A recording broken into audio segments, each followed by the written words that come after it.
اعوذ باللہ من الشیطان الرجیم بسم اللہ الرحمن الرحیم فأزلهما الشيطان عنها فأخرجهما مما كانا فيه وقلنا اهبطوا بعضكم لبعض عدو وَلَكُمْ فِي الْأَرْضِ مُسْتَقَرٌّ وَمَتَاعٌ إِلَىٰ حِينٍ۔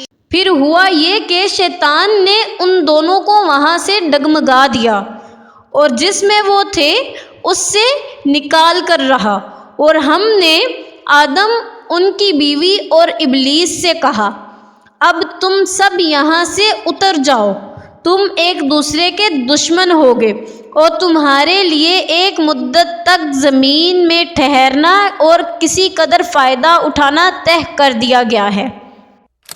صدق اللہ العظیم۔